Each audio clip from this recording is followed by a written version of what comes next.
Alright, what's up, you guys? So, today I'm going to talk to you about something that definitely changed my life. I mean, when I started implementing this, I've been doing it for, years now, but in 2025 I'm really getting it on lock, and it's probably one of the most powerful things that you can do in terms of your personal development journey. So, it's called conscious auto-suggestion is what it's called. So when you're going through your personal development journey in the very beginning, you're listening to all these podcasts, following all these fucking social media people, reading all these books, you're gonna come across a few one-liner just gems, just bangers that that you really resonate with, that just fire you up. You read it and you think like, holy shit, this is a fucking banger line. For some of them, for me, when I first started out, a lot were from Wes Watson, and one of them being purpose over pleasure. Another one being like, oh, you're hungry? Like, this is what fat loss feels like. All these one-line bangers. And basically what you use these in times of when you're getting tested. If you're starting out with the diet originally, like a lot of the times you're gonna be hungry. So when I heard that one-line banger, this is what fat loss feels like, that would just play in my head every single time. I would just go to that. Once I read it enough, once I heard it enough, it basically would just go to my brain every single time I wanted to eat that donut or fucking, eat something out of my macros. I'd be like, nope, like this is what fat loss feels like. Exactly what I should be going through right now. I just gotta push through it. And, sometimes you unintentionally do conscious auto-suggestion. Sometimes it just comes to you naturally. Other times you have to be more intentional with it. And right now I'm being super, super intentional with it. With my one-line banger right now in the season I'm in is, am I aligned or am I unaligned? So any single time that I'm about to make a decision with anything, I just ask myself that question. Is this decision that I'm about to make aligned with the outcome that I want in my life? Is it aligned with getting that fucking green Urus? Is it aligned with getting that goddamn RM11 rose gold with the fucking green band? Is it aligned with having my office in Miami with my fucking team? Like, is this decision that I'm about to make right now aligned with that? And you can narrow out a lot of fucking things with that question alone. Like, think about it. Like, anything that you do, even the smallest little shit, like having like an extra 5 minutes of scrolling, like stop yourself, conscious auto-suggestion, is scrolling through fucking reels right now aligned with my vision of having that Urus? No, it's not.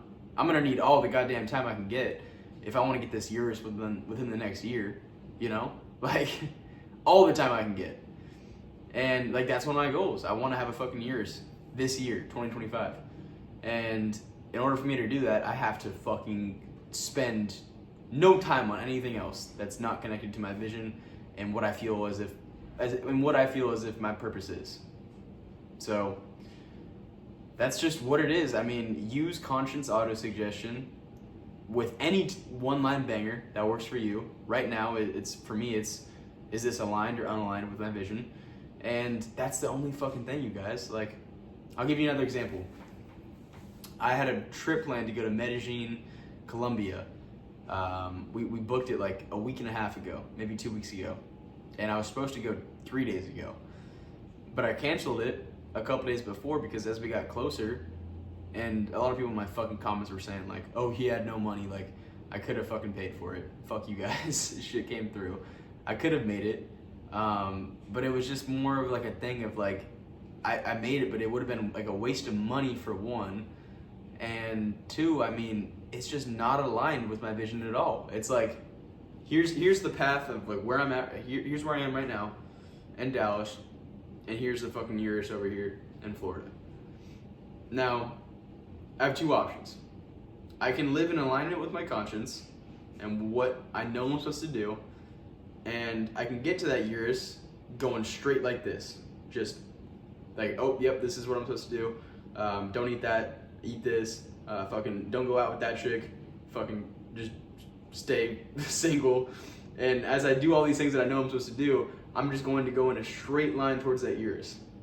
But if I were to go to Colombia, right here, this is where I am right now. This is the fucking years. If I went to Colombia, it would have just been like a little sideways turn in, maybe like a little bit backwards, and then I would have gone back on my path.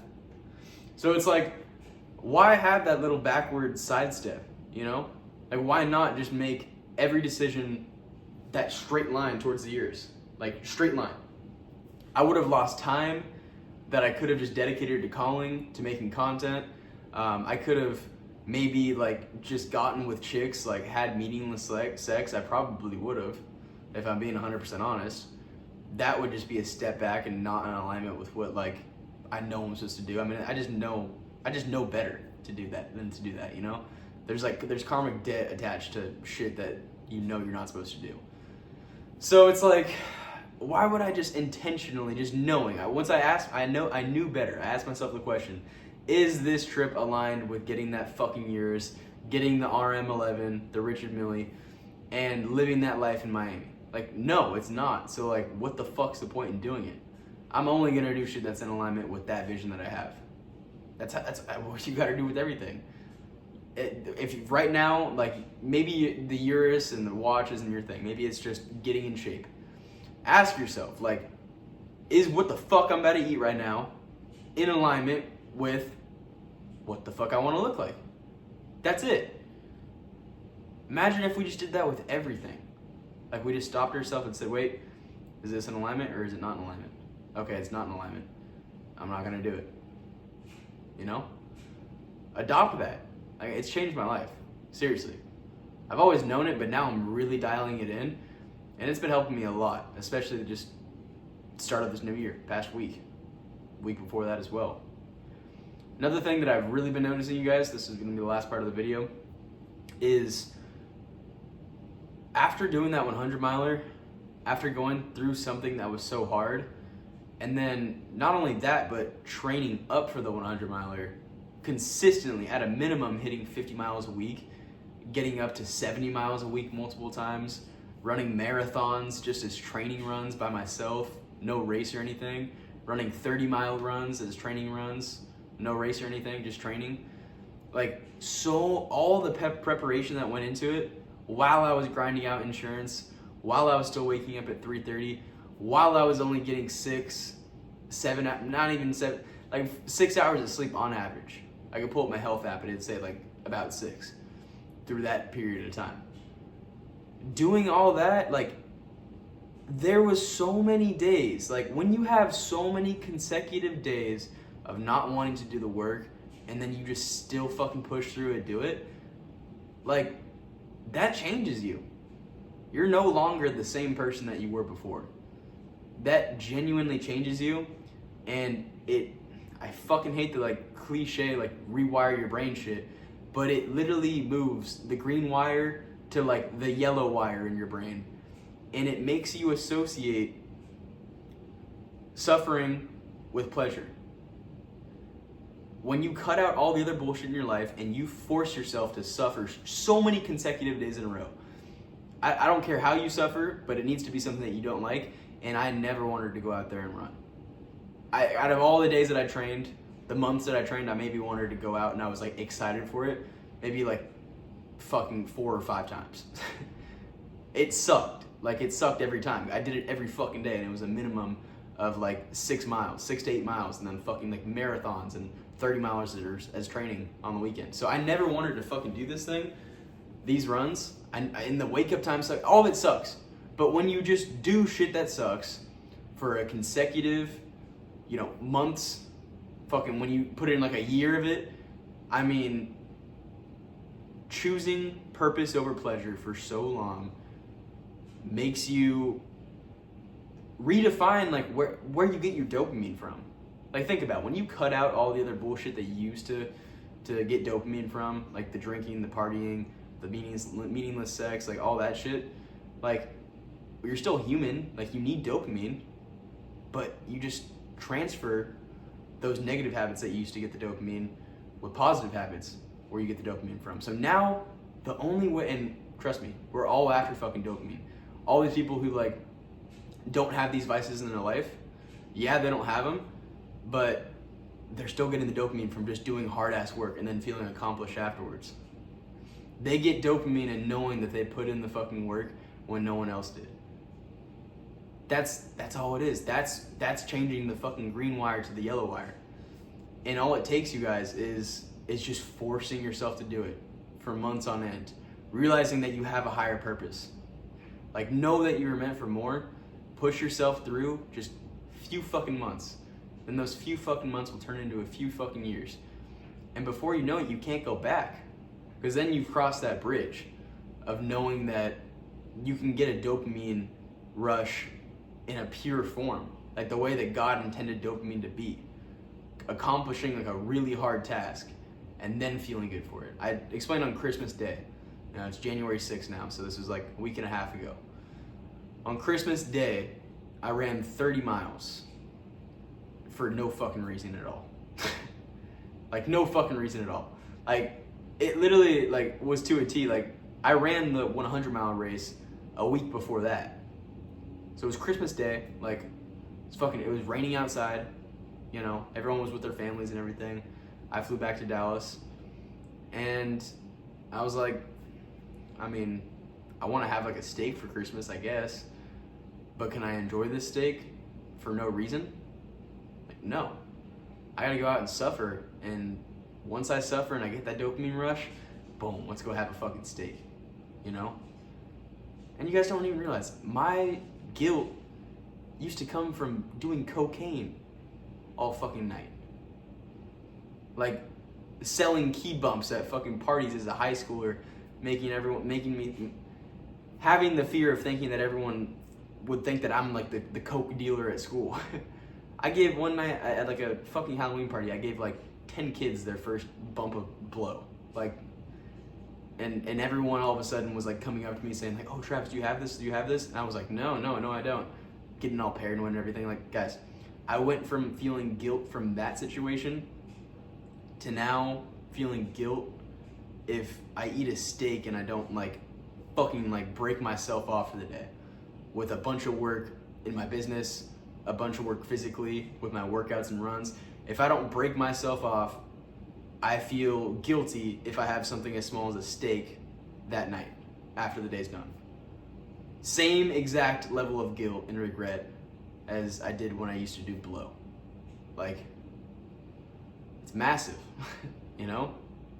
It's crazy. It's crazy that you can like, get to that point. And all it came from was just realizing that I had a higher purpose. There's no way that I was meant to do that whole lifestyle forever. My conscience was calling me to be better. So I listened, I forced myself to do the work, and then what do you know? A few months go by, a few years go by of every single day putting in the work, and then all of a sudden the chemicals in your brain change like drastically, and you associate suffering with pleasure, because you know after you put in some genuine type of suffering, you're just gonna feel strong. You feel strength. Like, suffering is a resemblance of strength. You're like, and that can come in a bunch of different ways. I mean, suffering can be like pushing through a run, you know? Suffering can be restraining a certain desire. So those two things, really pushing yourself physically to the max and then restraining a desire. Those are the two main forms of suffering, and both restraint builds that mental strength, and so does pushing through workouts. Both these things build strength, and they just build confidence in yourself that you're that motherfucker. So I'll leave it at that, guys. Two different things. Use conscience autosuggestion. Have a one-line banger, something that you resonate, something that someone said that really resonated with you, fires you up, and motivates you, and keep that for when you get tested.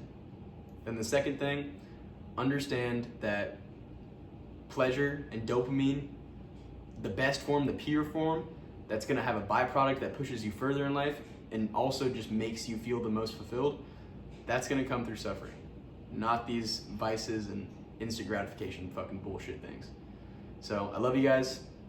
I know that might have been, I'm fucking tired as shit. I always do these videos at night, so I'm just fucking broke off, but solid day.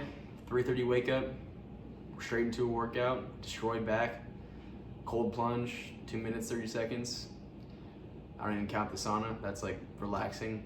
You know, I came back, ate in accordance with my macros all day, sold life insurance that protected 2 families worth of policies, like a $2,100 deal, $2,100. Smashed 5 miles in the fucking cold, 32 degrees, freezing. And now I'm making this YouTube video. Got my content out for the day. Did everything I was supposed to. And now I can literally just set my head down on this pillow right now and go to sleep peacefully because I know I did the work. And that's all we're after at the end of the day. Love you guys. We'll see you in the next video. Peace out.